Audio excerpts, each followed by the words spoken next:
مولا پھر دیکھ کر تعلق پیدا کر سکتے ہیں؟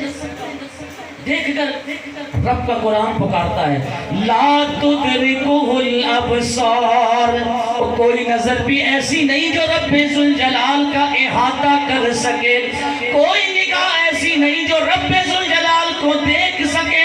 پتہ چلا کہ بات کر کے رب سے تعلق جڑ سکتا ہے، نہ رب ذوالجلال کو دیکھ کر اس سے تعلق قائم ہو سکتا ہے۔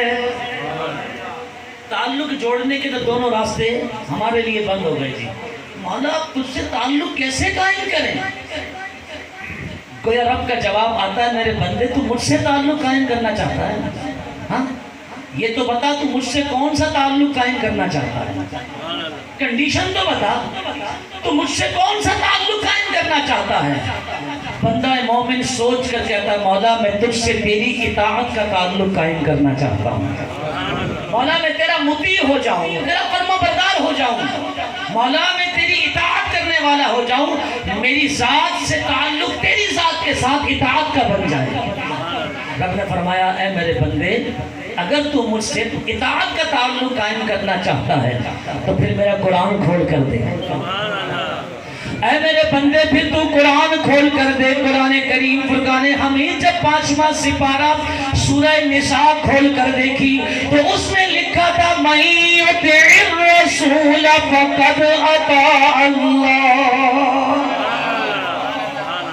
رب کا قرآن کہتا ہے جس نے میرے رسول کی اطاعت کی اس نے رب ذوالجلال کی اطاعت کی۔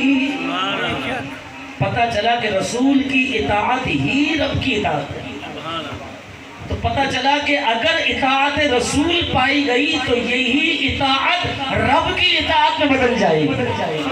اور آسان الفاظ میں کہتا چلوں کہ اگر تم رسول سے اطاعت کا تعلق مضبوط کر لو گے تو یہی تعلق رب کے تعلق سے بدل جائے گا۔ حضور کی ذات سے اطاعت کا تعلق قائم ہونے سے رب کے ساتھ اطاعت کا تعلق پیدا ہو جائے گا۔ تو پہلے حضور کی اطاعت کرنی ہوگی، یہی اطاعت اللہ کی اطاعت میں بدل جائے گی۔ اے میرے بندے تو اور کون سا تعلق قائم کرنا چاہتا ہے؟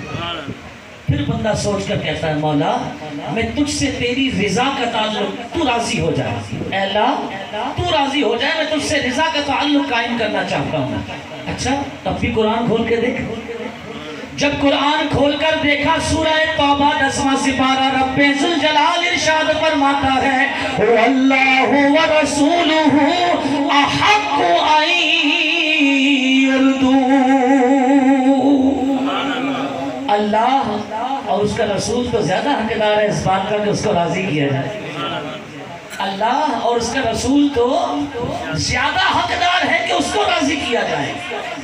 اللہ پہلے آیا، پھر آیا وَرَسُولُهُ، احق قریب ہے رسول کے، لفظ اللہ سے دور ہے۔ الحق للقریب ثم للبعید۔ پتہ چلا کہ رب کو منانے سے پہلے اس کے محبوب کو منانا پڑے گا۔ پتہ چلا رب کو راضی کرنے سے پہلے اس کے محبوب کو راضی کرنا پڑے گا۔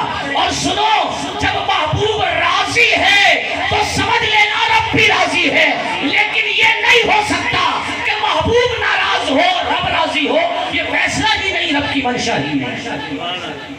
اس لیے محبوب کو پہلے راضی کرنا ہوگا، پہلے نہیں جب راضی محبوب کو کرنا ہے تو پھر یہی رضا رب کی رضا میں بدل جاتی ہے، تو یوں بندے کا تعلق رب ذوالجلال سے جڑ جاتا ہے۔ اللہ اکبر۔